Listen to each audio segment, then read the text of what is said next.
Supongamos que te hago una pregunta sencilla. ¿Cuántos antepasados tienes? No es una pregunta con truco. Simplemente cuenta. Tienes 2 padres, 4 abuelos, 8 bisabuelos. Fácil, ¿verdad? Solo sigue duplicando. Retrocede 10 generaciones, quizá unos 300 años, y tienes más de 1000 antepasados. Retrocede 20 generaciones, unos 500 años, y tienes más de 1.000.000. Ahora bien, aquí es donde se pone extraño. Retrocede 30 generaciones, aproximadamente 750 años, y necesitarías más de 1.000.000.000 de antepasados, más que toda la población mundial de aquella época. Así que, o las matemáticas están mal, o está ocurriendo algo muy peculiar. Y eso peculiar es lo que vamos a explorar esta noche. Porque la pregunta de ¿a dónde conduce realmente tu linaje? Es mucho más inquietante, mucho más bella y mucho más conectada de lo que jamás imaginaste. Al final de esta charla, comprenderás algo profundo. Comprenderás que tu árbol genealógico no es en absoluto un árbol, es una red enmarañada e interconectada, que te conecta con cada persona en esta sala, con reyes y campesinos y cazadores y agricultores, y en última instancia, con los propios átomos que una vez ardieron en el corazón de estrellas antiguas. Comprenderás que el linaje de sangre es una especie de ilusión que nos contamos a nosotros mismos. Y la verdad es mucho más interesante. Esto es lo que me encanta de la ciencia. Empiezas con una pregunta simple, algo que cualquier niño podría preguntar. Y si la sigues con cuidado, con honestidad, te lleva a las verdades más profundas sobre la existencia. La pregunta, ¿de dónde vengo? Suena a genealogía. Pero si la persigues lo suficiente, se convierte en física. Y si la persigues aún más, se convierte en filosofía. Las fronteras entre estas cosas son invenciones humanas. La naturaleza no las reconoce. Empecemos donde siempre me gusta empezar, con algo que ya sabes. ¿Sabes qué ocurre cuando viertes nata en el café? Al principio hay una mancha blanca flotando en lo negro, separada, distinta. Tu nata, tu café. Pero espera un minuto. Vuelve en 2 minutos. ¿Qué pasó? La nata se extendió, se mezcló. Las fronteras desaparecieron. No puedes desmezclarlo. No puedes decir que esta molécula vino de la nata y esta otra del café. Todas están enredadas juntas. Eso es la termodinámica. Y no estoy aquí para darte una lección sobre entropía esta noche. Pero el principio es interesante. Las cosas que parecen separadas tienen una manera de mezclarse con el tiempo. Y los árboles genealógicos funcionan igual. Piensa en tus antepasados como pequeñas gotas de nata, cada una cayendo en la gran cafetera de la humanidad. Retrocede lo suficiente y todas se han mezclado. Las fronteras entre tu familia y la mía se disuelven por completo. Solo hay una gran taza arremolinada de ascendencia humana. Pero déjame ser más cuidadoso aquí. Seamos cuantitativos. Tienes 2 padres, cada uno de ellos tiene 2 padres, así que tienes 4 abuelos. Esto parece obvio. En cada generación duplicas el número de antepasados. 2 se convierte en 4, en 8, en 16. Es una progresión geométrica. 2 elevado a la n, donde n es el número de generaciones. Calculemos cuántas generaciones caben en 1000 años. Bueno, la gente tiene hijos a distintas edades. Pero digamos que, de media, una generación es de unos 25 a 30 años. Eso nos da aproximadamente entre 33 y 40 generaciones por milenio. Seamos conservadores y digamos 30. 2 elevado a 30 es aproximadamente 1.000.000.000. 1.000.000.000 de antepasados solo para que tú estés aquí esta noche. Pero espera, la población mundial en el año 1200 era quizá de 300 o 400 millones de personas. No 1.000.000.000, ni siquiera cerca. Entonces, ¿de dónde salieron tus 1.000.000.000 de antepasados? Podrías pensar, bueno, Quizá mis antepasados venían de distintos continentes. Quizá estaban repartidos, pero eso no ayuda. Incluso si sumas a todos los habitantes de la Tierra en ese momento, no tienes suficientes personas. La respuesta es algo llamado colapso del pedigrí, y es uno de los hechos matemáticos más bellos de la existencia humana.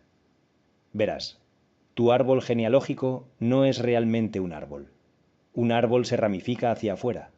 Cada rama es separada. Pero la genealogía humana es diferente. Las ramas se curvan hacia atrás y se encuentran entre sí.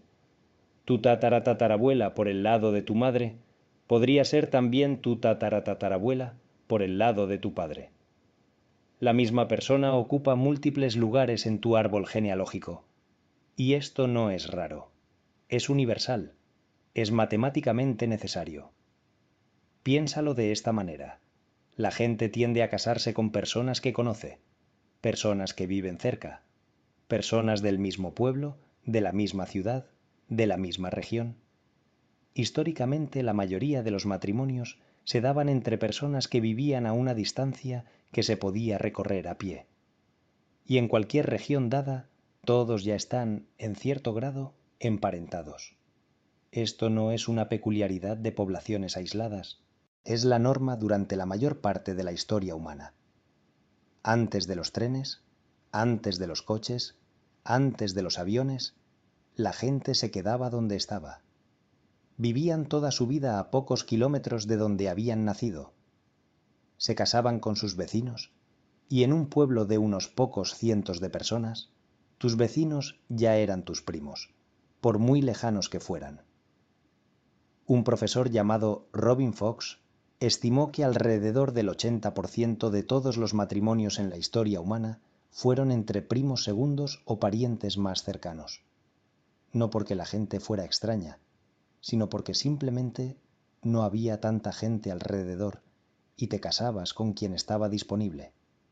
Déjame hacerlo concreto. Imagina un pueblo de 200 personas. ¿Cuántas parejas potenciales de matrimonio tiene una mujer joven? Quizá 30 o 40 hombres de edad adecuada que no estén ya casados. Y de esos, probablemente la mitad sean sus primos primeros o segundos. El extraño con el que podría casarse del pueblo vecino es su primo tercero. Todos están emparentados. Multiplica esto por miles de pueblos durante miles de años y empiezas a ver por qué los árboles genealógicos deben colapsar. No es una excepción, es la regla. Así que tu árbol genealógico colapsa. Se pliega sobre sí mismo.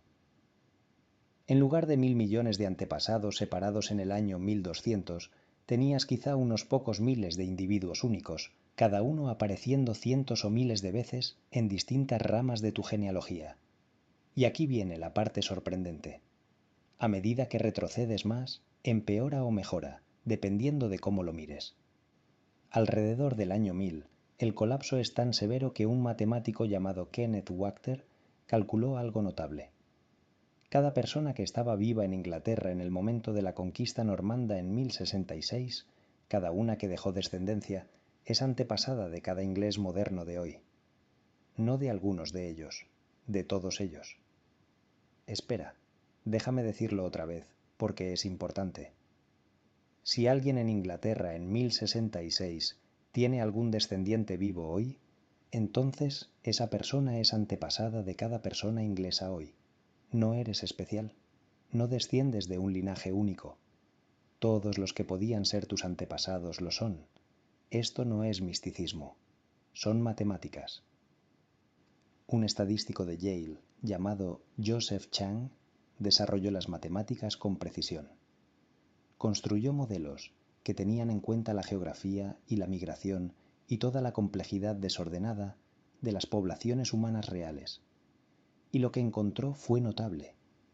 Demostró que en cualquier población, si retrocedes lo suficiente, llegas a un punto que llamó el punto de antepasados idénticos.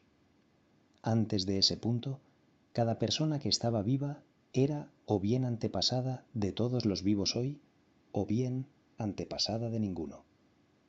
No hay término medio. Espera, déjame ir más despacio y asegurarme de que entiendes lo que esto significa. En el punto de antepasados idénticos, la humanidad se divide en exactamente dos categorías. Categoría 1.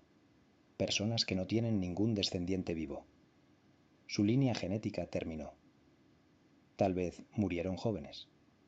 Tal vez nunca tuvieron hijos. Tal vez todos sus descendientes se extinguieron en algún momento.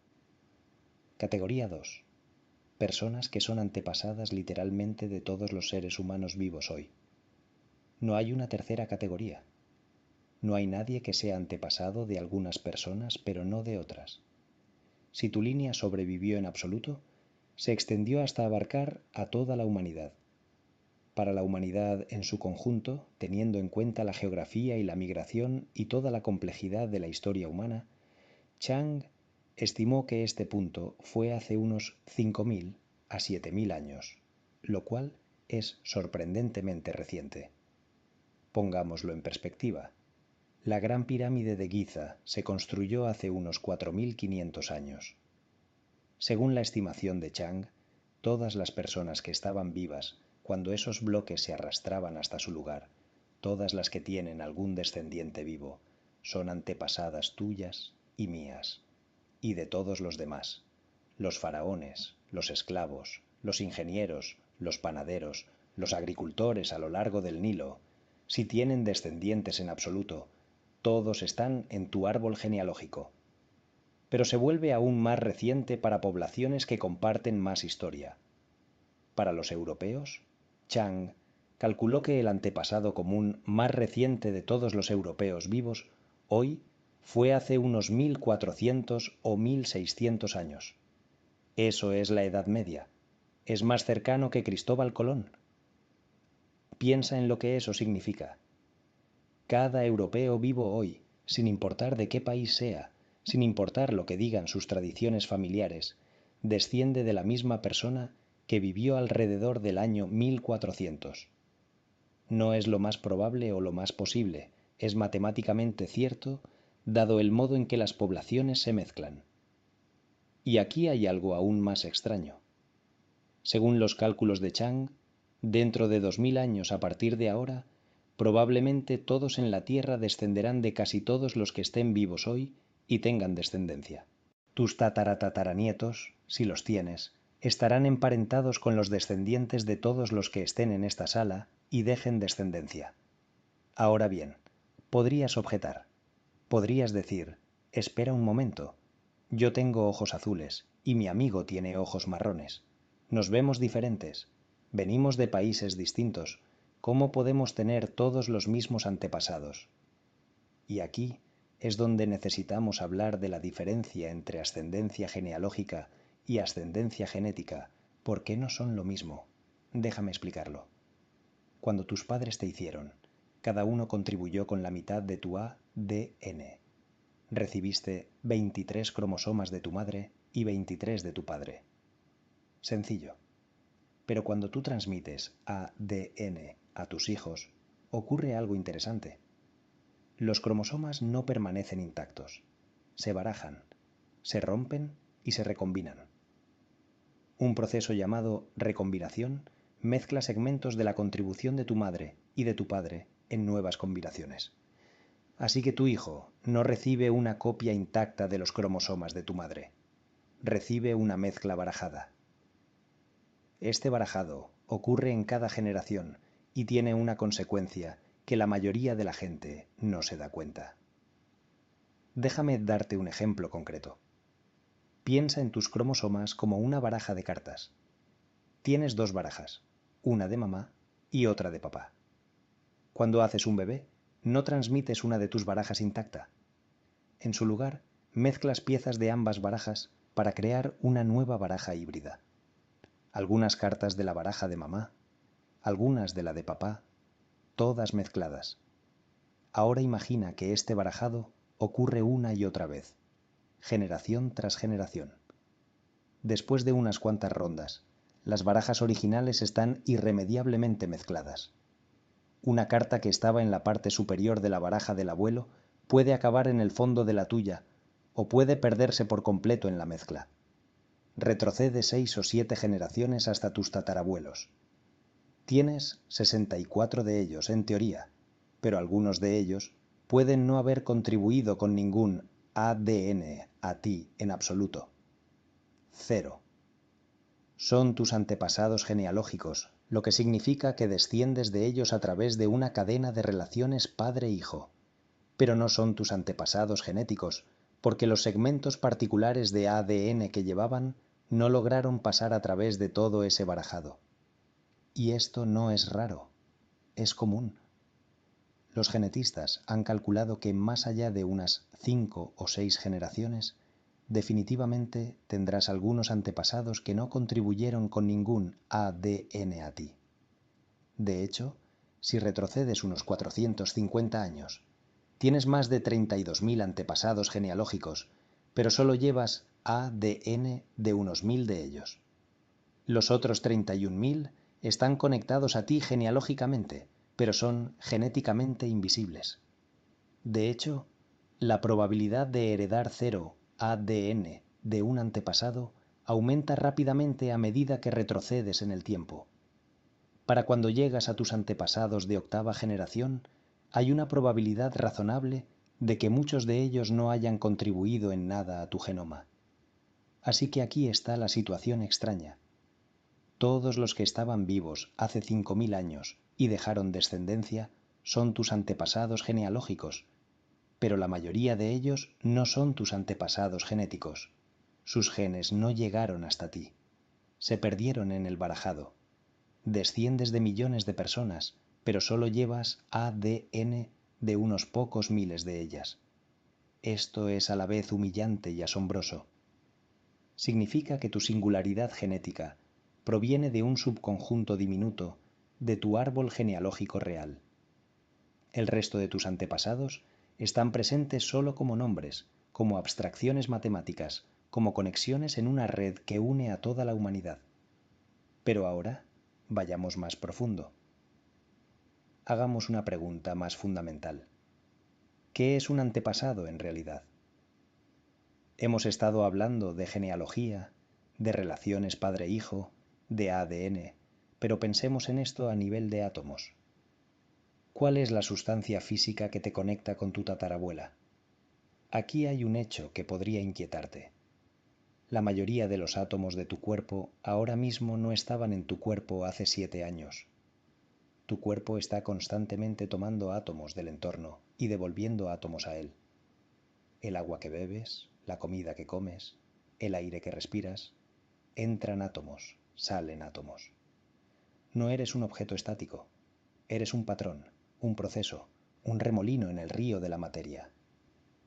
Entonces, ¿qué significa estar hecho de tus antepasados? Bueno, aquí hay una respuesta. Algunos de los átomos de tu cuerpo estuvieron una vez en los cuerpos de tus antepasados cuando respiraban, cuando comían, cuando finalmente murieron y sus cuerpos regresaron a la Tierra. Átomos que una vez fueron parte de ellos se dispersaron de nuevo en el mundo, y una fracción diminuta de esos átomos terminó encontrando su camino hasta ti. Pero aquí está la cuestión. Si esa es la conexión, entonces no solo estás conectado con tus antepasados, estás conectado con todos los que han vivido alguna vez. Los átomos de carbono de tu cuerpo no se preocupan por la genealogía, circulan por la biosfera de planta a animal, de suelo a atmósfera y de vuelta otra vez. Un átomo que estuvo en Julio César podría estar en ti. Un átomo que estuvo en un dinosaurio podría estar en ti.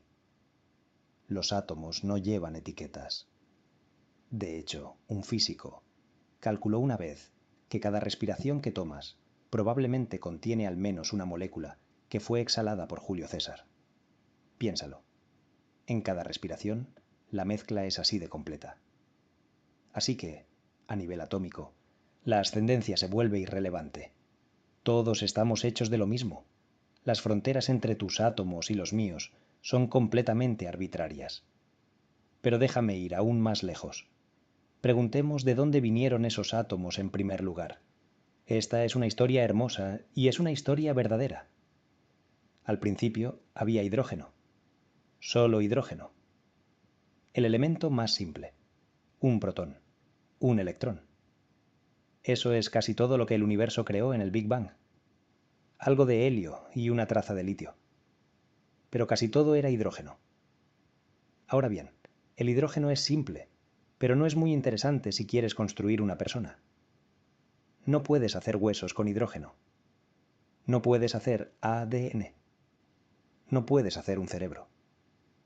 Para eso necesitas elementos más pesados. Carbono, oxígeno, nitrógeno, calcio, hierro. ¿De dónde vinieron?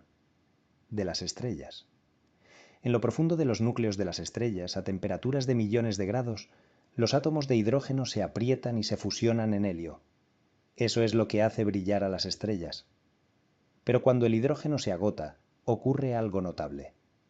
La estrella comienza a fusionar helio en carbono, carbono en oxígeno, oxígeno en neón y así sucesivamente, construyendo elementos cada vez más pesados. Déjame guiarte por esta cocina cósmica. La estrella comienza con hidrógeno. 4 núcleos de hidrógeno se fusionan en un núcleo de helio. Esto libera energía, una cantidad enorme de energía, y eso es lo que hace brillar a la estrella. Pero el hidrógeno eventualmente se acaba. El núcleo se contrae, se calienta más, y ahora el helio puede fusionarse.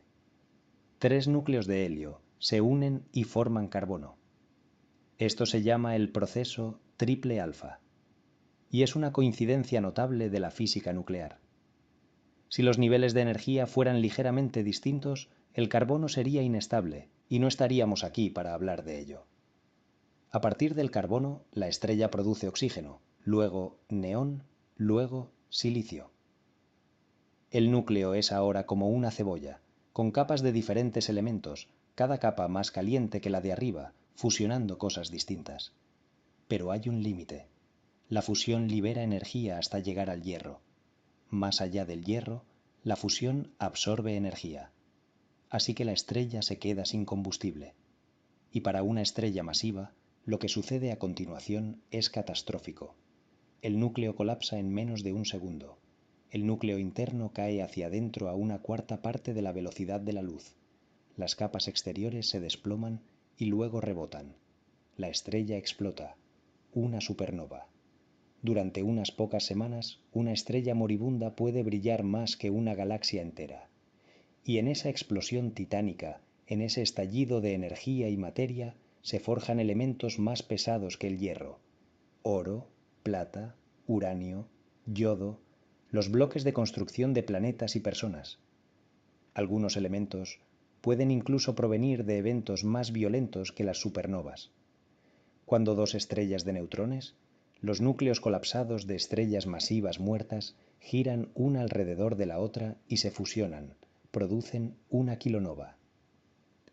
En ese momento de violencia cósmica se forjan átomos de oro y platino en cantidades que apenas podemos imaginar.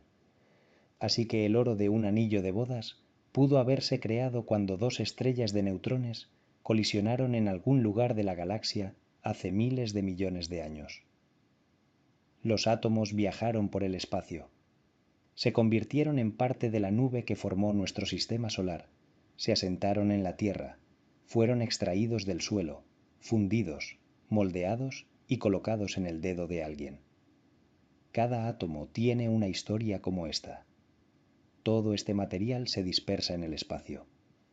Nubes de gas y polvo enriquecidas con carbono y oxígeno, y hierro y calcio vagan por la galaxia.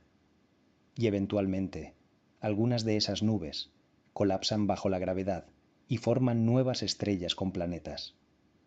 Nuestro sistema solar se formó a partir de una de esas nubes hace unos 4.500 millones de años.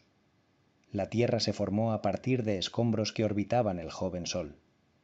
Y los átomos de esos escombros, los átomos que eventualmente se convertirían en tú y en mí, fueron forjados en generaciones de estrellas que vivieron y murieron antes de que naciera nuestro Sol. Piensa en eso. El calcio de tus huesos se creó en una supernova. El hierro de tu sangre se forjó en el corazón de una estrella moribunda. El oxígeno que estás respirando ahora mismo, en este preciso instante, se produjo hace miles de millones de años en un horno estelar a años luz de aquí. Estás literalmente hecho de materia estelar. Esto no es poesía, es física. Es física nuclear y evolución estelar y la química del cosmos. Cada átomo de tu cuerpo, excepto el hidrógeno, que es primordial, provino del interior de una estrella. Déjame darte algunos números, porque los números hacen las cosas concretas. Tu cuerpo es aproximadamente un 65% oxígeno en masa. ¿De dónde vino ese oxígeno? De la fusión estelar, de los núcleos de estrellas masivas. Eres aproximadamente un 18% carbono. Fusión estelar. Aproximadamente un 10% hidrógeno. Esa es la excepción. Hidrógeno del Big Bang, primordial. Tan antiguo como el propio universo. El hidrógeno de tu cuerpo tiene 14.000 millones de años. Tienes alrededor de un 3% de nitrógeno, un 1% de calcio, un 1% de fósforo. Todo estelar. El hierro de tu sangre, unos 4 gramos. No mucho, pero esencial. Cada átomo de ese hierro se creó en los últimos momentos de la vida de una estrella masiva, en la fase de combustión de silicio justo antes de una supernova. El calcio de tus huesos se formó cuando núcleos de carbono capturaron núcleos de helio en los núcleos de estrellas gigantes rojas. El yodo de tu tiroides probablemente se creó cuando estrellas de neutrones colisionaron en algún lugar de la galaxia. Eres un ensamblaje de restos estelares, una colección ambulante y parlante de escombros cósmicos. Y de alguna manera, esos escombros piensan, se preguntan, se cuestionan de dónde vienen. Así que cuando alguien pregunta, ¿a dónde conduce tu linaje? Aquí está la respuesta inquietante. Conduce a las estrellas, no metafóricamente, literalmente. Tu ascendencia, en el sentido más fundamental, es cósmica. Desciendes de reacciones termonucleares en los núcleos de soles antiguos. Los átomos que componen tu cuerpo han estado viajando por el universo durante miles de millones de años, pasando por nubes de gas y estrellas y planetas, ensamblándose y desensamblándose hasta que finalmente, por este breve momento, se unieron para formar tu cuerpo. Y un día esos átomos se dispersarán de nuevo, volverán a la Tierra, serán absorbidos por plantas y animales, se evaporarán en la atmósfera. Eventualmente, dentro de miles de millones de años, cuando el Sol se expanda y engulla la Tierra, esos átomos se dispersarán de nuevo en el espacio. Quizás se conviertan en parte de algún nuevo planeta alrededor de alguna estrella distante. Quizás se conviertan en parte de alguna criatura dentro de miles de millones de años, que se preguntará de dónde vinieron sus antepasados. El linaje nunca termina, solo cambia de forma. Ahora, déjame abordar una idea errónea que creo que mucha gente tiene. Y esto es importante porque afecta a cómo nos pensamos a nosotros mismos y a los demás. La idea errónea es que la ascendencia tiene que ver con la pureza, que existe algo llamado linaje puro, que algunas personas descienden de un grupo y otras de otro, que los linajes pueden rastrearse como ríos hasta fuentes separadas. Esto es completa y absolutamente falso. Y las matemáticas lo demuestran. Debería decirte que a lo largo de la historia, la gente ha creído cosas terribles, basándose en esta idea errónea. Se han convencido de que algunos linajes son mejores que otros, de que la pureza es deseable, de que la mezcla es corrupción. Pero, ¿qué es realmente la pureza? Si retrocedes lo suficiente, y ni siquiera es tanto, todos comparten los mismos antepasados. El concepto mismo de ascendencia pura es incoherente. ¿Pura en comparación con qué? ¿En qué punto de la historia trazas la línea? Cada familia se ha estado mezclando con otras familias desde que existen las familias. Eso es lo que hacen los humanos. Nos movemos. Conocemos extraños. Tenemos hijos juntos. La mezcla es implacable. Y gracias a Dios por eso. Biológicamente, la diversidad genética es saludable. las poblaciones que no se mezclan, que permanecen aisladas y se reproducen entre sí, acumulan problemas genéticos. Y el ejemplo famoso es la realeza europea, que se casó entre primos y sobrinas durante generaciones y terminó con gobernantes que apenas podían caminar o hablar. Los Habsburgo son un caso de libro de texto. Carlos II de España estaba tan endogámico que tenía un coeficiente de endogamia efectivo mayor que el de un hijo de hermano y hermana. No podía masticar bien la comida, no podía engendrar hijos. Su línea terminó con él. A eso conducen los linajes puros, no a la nobleza, sino a la extinción. Recuerda lo que te dije sobre el colapso del pedigrí. Tu árbol genealógico se pliega sobre sí mismo.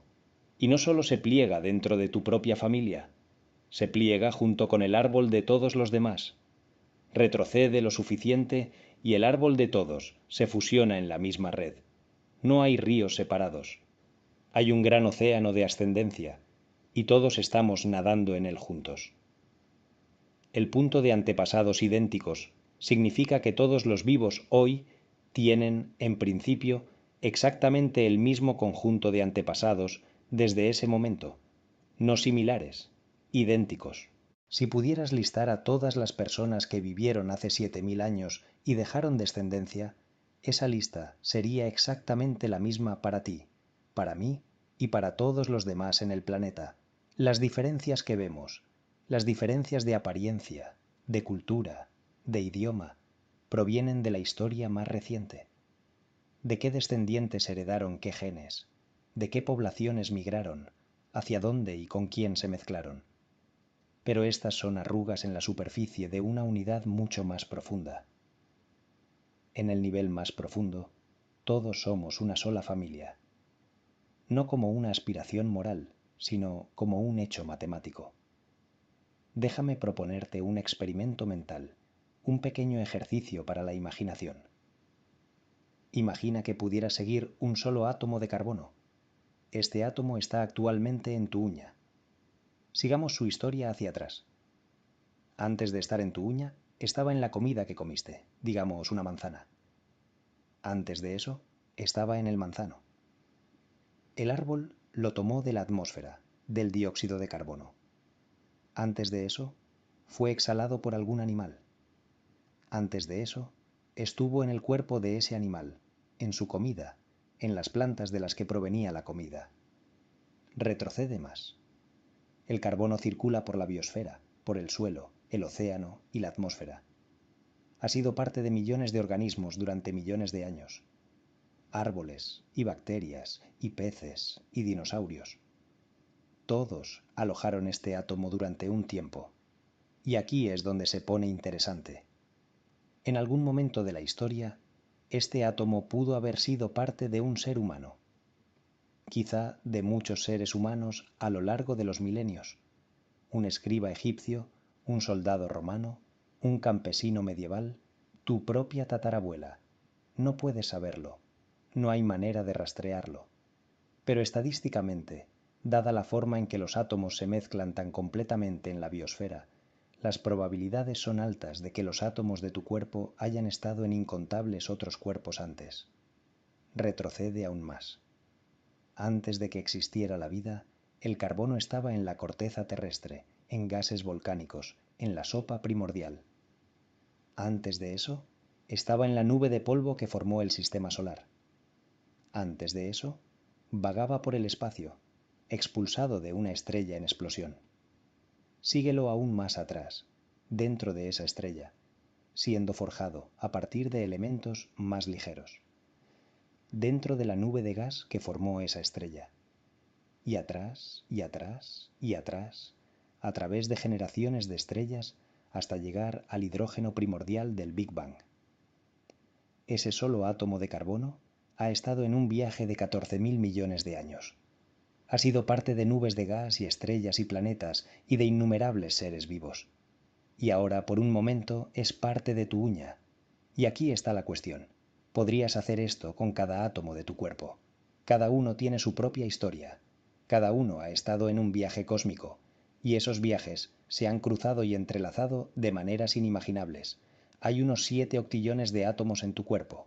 Eso es un 7 seguido de 27 ceros. Cada uno de esos átomos tiene una historia que se remonta al comienzo del tiempo. Cada uno ha pasado por estrellas y nubes de gas y probablemente por innumerables seres vivos. Eres una colaboración temporal de viajeros antiguos. Un punto de encuentro para átomos que han viajado por el universo y a través de miles de millones de años. La probabilidad de que todos ellos se reúnan justo aquí, justo ahora, en este patrón particular llamado tú, es tan pequeña que es prácticamente cero. Y sin embargo, aquí estás. Esta es la belleza inquietante de la existencia. Eres improbable más allá de toda medida. Y sin embargo, estás hecho de las cosas más ordinarias del universo. Hidrógeno y carbono, y oxígeno y nitrógeno. La moneda común del cosmos. Déjame hablarte de algo que los físicos llaman conservación de la materia. Es uno de los principios fundamentales de la física. La materia no se crea ni se destruye, solo se reorganiza. Los átomos de tu cuerpo no son nuevos. No se generan de nuevo para cada persona. Se reciclan. Ya se han usado antes muchas veces. Esto no es solo un principio, es medible. Los científicos han rastreado isótopos radiactivos a través de ecosistemas y han descubierto que el tiempo medio de residencia de un átomo de carbono en tu cuerpo es de unos pocos años. El fósforo de tu cerebro se reemplaza aproximadamente cada 2 semanas. Diferentes partes de ti se renuevan a ritmos distintos, pero nada permanece para siempre. Eres una llama, no una piedra. El patrón persiste. La materia fluye a través de él.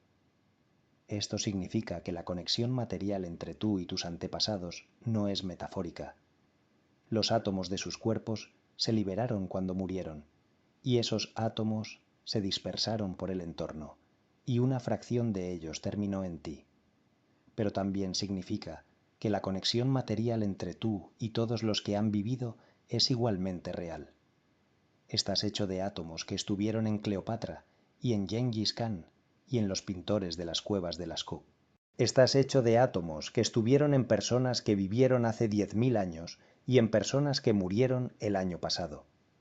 Los científicos han calculado de hecho las probabilidades, dado el número de átomos en un cuerpo humano y la forma en que los átomos se dispersan por el entorno, de que en unos pocos siglos después de la muerte, los átomos de un cuerpo se hayan extendido por toda la biosfera. Estarán en todas partes. Esto significa que cada respiración que tomas contiene átomos que una vez respiró Julio César. Cada vaso de agua que bebes contiene moléculas que pasaron por dinosaurios. El reciclaje es así de completo. Los átomos no se preocupan por las relaciones familiares. Circulan por toda la vida de manera imparcial. Así que la ascendencia en el sentido físico es universal.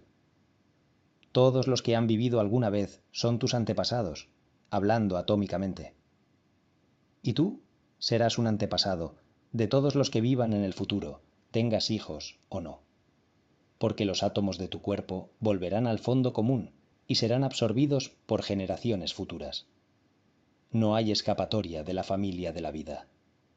No hay un linaje especial, ningún linaje elegido, ninguna descendencia pura. Solo existe el gran ciclo de la materia girando y girando, construyendo cuerpos y disolviéndolos, conectando a todos los seres vivos a través del tiempo. Ahora quiero volver a algo que mencioné antes: la diferencia entre antepasados genealógicos y antepasados genéticos. Esto es crucial para entender qué significa realmente la herencia. Tus antepasados genealógicos son todos los que están en tu árbol familiar. Todos esos lugares que se duplican en cada generación.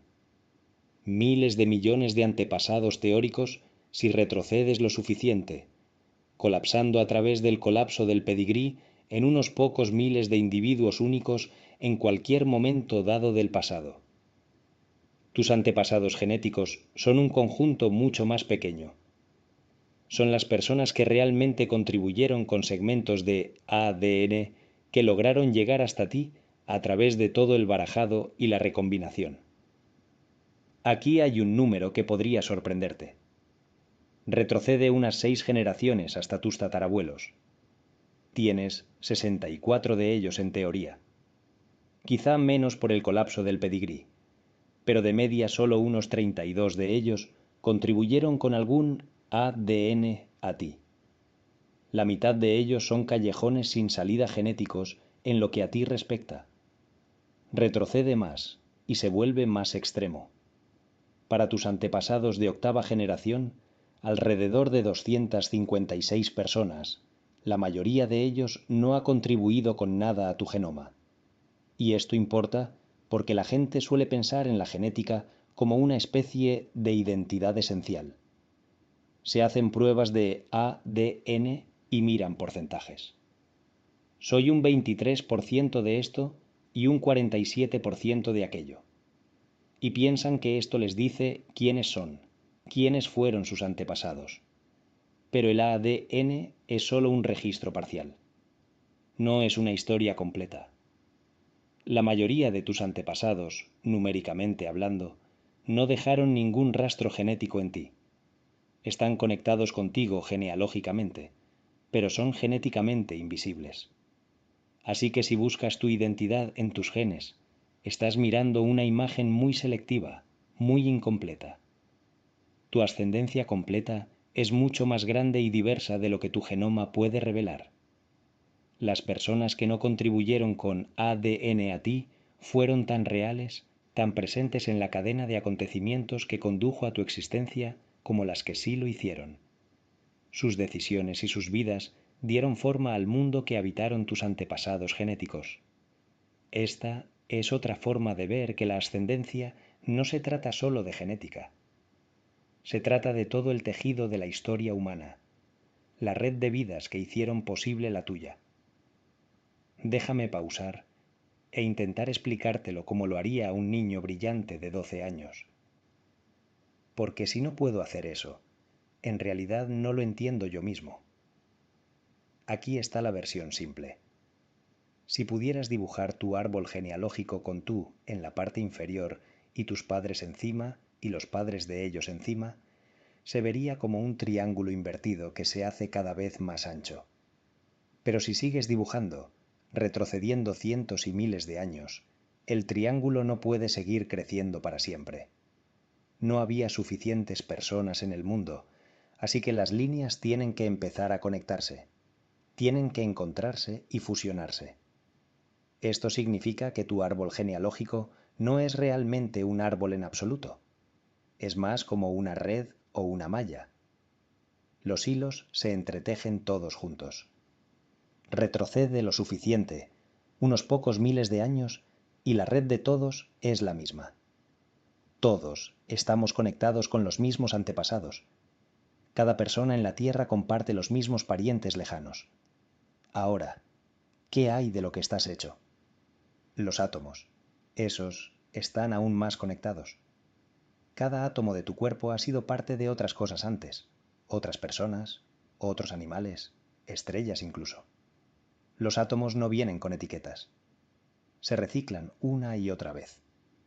Cuando alguien muere, sus átomos vuelven al aire, al agua, al suelo. Con el tiempo, esos átomos se convierten en parte de otros seres vivos, incluyéndote a ti. Así que, de una manera física muy real, estás hecho de las mismas cosas que todos los que vinieron antes de ti. Y si eso es cierto para las conexiones familiares, es aún más cierto para los átomos de los que estamos hechos. Esos circulan y se reutilizan por todos todo el tiempo. Así que estás conectado con todos los que han vivido alguna vez de dos maneras. A través de la red de relaciones familiares y a través de los átomos que componen tu cuerpo. Esa es la respuesta inquietante. Tu linaje no conduce a un lugar especial, conduce a todos y a todo. Ahora quiero abordar lo que esto significa filosóficamente. ¿Qué cambia en la forma en que nos vemos a nosotros mismos? Creo que hay una especie de libertad en esta comprensión. una liberación de la carga de la identidad genética. La gente se preocupa por ¿de dónde viene? Busca en su genealogía nobleza o notoriedad. Se hace pruebas de ADN buscando confirmación de quién es. ¿Soy realmente irlandés? ¿Desciendo de la realeza? ¿Tengo antepasados indígenas? Como si la respuesta les dijera algo esencial sobre su naturaleza. Pero la verdad es que vienes de todas partes. Tu ascendencia es toda la historia humana. Nadie es puro, nadie es especial. Todos están conectados. Y creo que esto es importante porque vivimos en una época en la que la gente traza líneas. Dicen mi gente y tu gente como si fueran categorías significativas escritas en la naturaleza. Hablan de linajes y herencia y pureza como si los genes supieran algo sobre fronteras nacionales o tradiciones culturales. Pero los genes no saben nada. Los átomos no saben nada. El material que compone tu cuerpo ha estado vagando por el universo durante miles de millones de años y seguirá vagando mucho después de que tú te hayas ido. No pertenece a ninguna nación, a ninguna raza, a ninguna familia. Pertenece al cosmos. Y no digo esto de una manera que disminuya la identidad individual. Sigues siendo único. La combinación particular de genes que te hace ser quien eres nunca ha existido antes y nunca volverá a existir. Eres un patrón único en la danza cósmica de la materia. Pero tu singularidad no proviene de la separación. Proviene de una disposición particular de los materiales comunes del universo. Eres único de la misma manera que lo es un copo de nieve. No porque estés hecho de cosas especiales, sino porque las cosas comunes pueden organizarse de infinitas maneras. Cada copo de nieve está hecho de lo mismo, agua. Pero la disposición particular de los cristales de hielo es distinta en cada uno. La singularidad no está en la sustancia, sino en el patrón. Y hay algo liberador en saber que el material de tu cuerpo ha sido tantas otras cosas antes. No es tuyo en ningún sentido último, solo lo estás tomando prestado por un tiempo. Los átomos te fueron prestados por el universo y los devolverás más pronto o más tarde. Esto no hace que tu vida sea menos significativa. La hace más significativa, porque en este breve momento el universo se ha organizado de tal manera que puede hacer preguntas. Preguntarse sobre sí mismo, sentir curiosidad, confusión, extrañeza. Pienso en esto a veces, tarde en la noche. Aquí estoy, una colección de átomos, en su mayoría espacio vacío, mantenidos unidos por fuerzas electromagnéticas y reglas cuánticas, organizados de tal manera que pueden contemplar su propia existencia. ¿Cómo ocurrió eso? ¿Cómo se volvió viva la materia muerta? ¿Cómo se volvió consciente la materia? No lo sabemos del todo. La biología nos da algunas respuestas. La química nos da más. La física nos da las reglas que todo lo demás sigue. Pero la pregunta profunda, ¿por qué existe algo que experimenta?, sigue siendo un misterio. Y sin embargo ocurrió. Ocurrió aquí, en este pequeño planeta, orbitando una estrella ordinaria en un rincón poco notable de una galaxia poco notable. Y por lo que sabemos, pudo haber ocurrido en otros lugares también. Quizá en muchos otros, en este vasto cosmos. El universo construye cosas que lo miran de vuelta, que piensan sobre él, que escriben poemas sobre él y hacen física sobre él y se preguntan de dónde vienen. Aquí estamos. Átomos con conciencia, materia con curiosidad. Un poeta no podría haberlo diseñado mejor, salvo porque nadie lo diseñó. Ocurrió, emergió. A partir de las cosas más simples, siguiendo las reglas más simples, el universo construyó complejidad. Construyó estrellas y planetas, y química y biología. Te construyó a ti y a mí. Una vez escribí un pequeño poema sobre esto. Estaba de pie junto al mar mirando las olas, y pensé en cómo esas olas habían estado golpeando esa orilla durante miles de millones de años, mucho antes de que hubiera ojos para verlas. las moléculas de agua, cada una ocupándose tontamente de lo suyo y sin embargo juntas formando patrones, ritmos, belleza. Y luego surgió la vida. Moléculas complejas en el mar, copiándose a sí mismas, cometiendo errores, evolucionando, volviéndose cada vez más intrincadas. Hasta que finalmente, después de miles de millones de años, aquí estamos de pie en la orilla, mirando las olas, preguntándonos de dónde venimos. Átomos con conciencia, materia con curiosidad. Esa es la respuesta a dónde conduce tu linaje. Conduce a este momento, a ti de pie aquí, hecho de átomos antiguos, haciendo preguntas que los átomos por sí solos nunca podrían hacer. Déjame contarte una cosa más antes de terminar. Tiene que ver con el futuro. Hemos estado mirando hacia atrás. ¿De dónde venimos? ¿Quiénes fueron nuestros antepasados? Pero las matemáticas funcionan en el otro sentido también. Si retrocedemos unos pocos miles de años, todos los que estaban vivos entonces y dejaron descendencia son antepasados de todos los que estamos vivos hoy. Ahora invirtámoslo. Dentro de unos pocos miles de años, todos los que estemos vivos hoy y dejemos descendencia, seremos antepasados de todos los que estén vivos entonces. No solo de tus hijos y nietos, de todos. Si tus genes llegan al futuro en absoluto, se extenderán y se extenderán hasta formar parte de toda la población humana. Esto es extraño de pensar. Significa que, en cierto sentido, el futuro ya está conectado contigo. Si la humanidad sobrevive otros pocos miles de años y tú tienes descendientes, entonces habrás contribuido a cada ser humano vivo en ese momento. Tus tataratataranietos compartirán antepasados con los tataratataranietos de todos los que estén en esta sala y dejen descendencia. Las familias se habrán fusionado. La distinción entre tu familia y la mía se habrá disuelto, tal como la distinción entre mi familia y la de algún extraño de hace unos pocos miles de años se ha disuelto para nosotros. Este es el flujo del tiempo en la genealogía humana. Venimos de un pasado común y nos dirigimos hacia un futuro común. Las ramas del árbol crecen juntas tanto como se separan. O piensa en los átomos. Los átomos que están en tu cuerpo ahora mismo se dispersarán cuando mueras. Se extenderán por el entorno. Serán absorbidos por plantas y animales y personas dentro de unos pocos miles de años. Átomos que están actualmente en tu cuerpo estarán en miles de millones de personas, quizá en todos. Encuentro algo reconfortante en esto. Significa que la mortalidad no es exactamente lo que pensamos.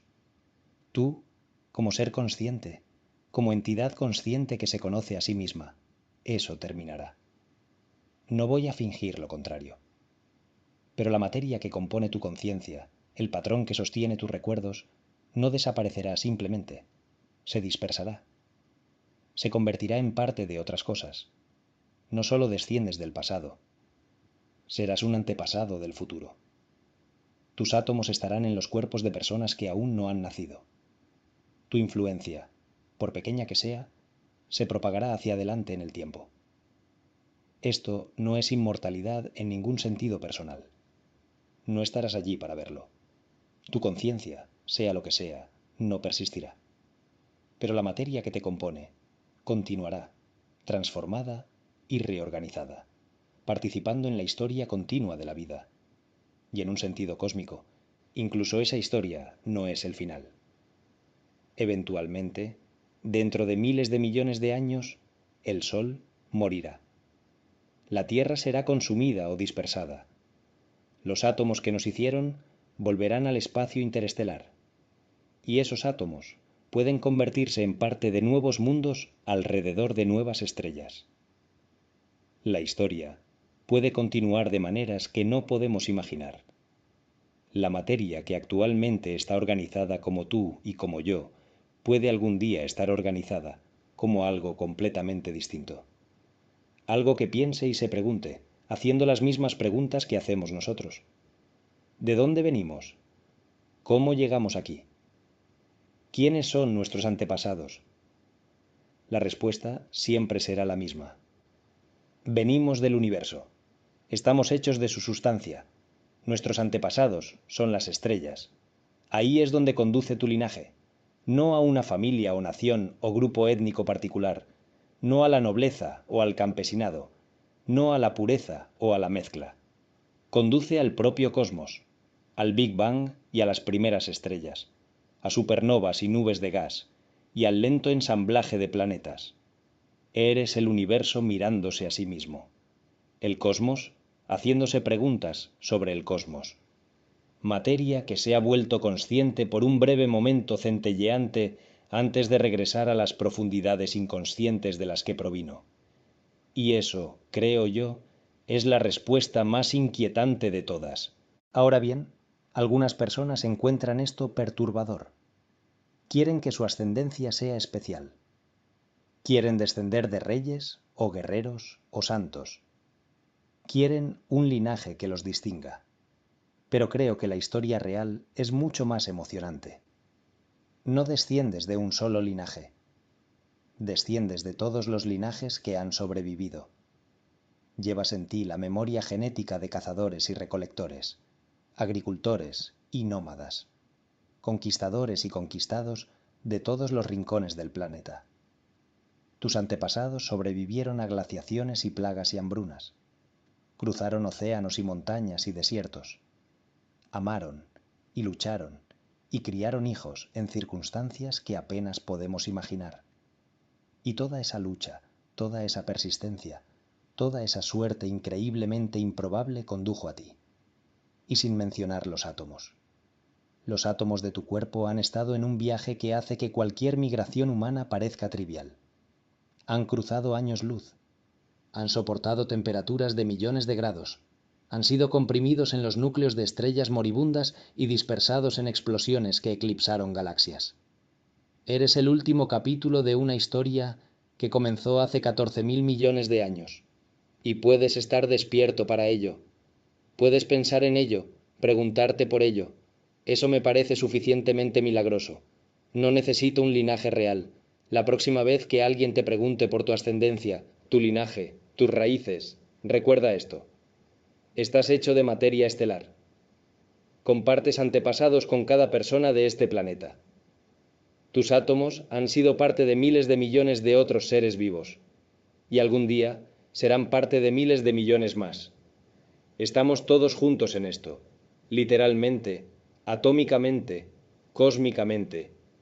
Las fronteras que trazamos entre nosotros, las divisiones que hacemos, las categorías que inventamos, son construcciones humanas, útiles a veces, significativas a veces, pero no fundamentales, no escritas en la naturaleza de las cosas. A nivel de átomos, a nivel de la ascendencia, a nivel del propio cosmos, somos uno. No como una metáfora, sino como un hecho. Y ese hecho, una vez que realmente lo comprendes, lo cambia todo. Ahora, me encantaría saber de ti. Aquí hay una pregunta para reflexionar. Si cada persona viva hace unos pocos miles de años que tiene descendientes, es antepasada de todos los vivos hoy. ¿Qué significa eso para la forma en que pensamos sobre la identidad, sobre las naciones, sobre las divisiones que trazamos entre nosotros y ellos? Escríbenos y cuéntanos qué piensas.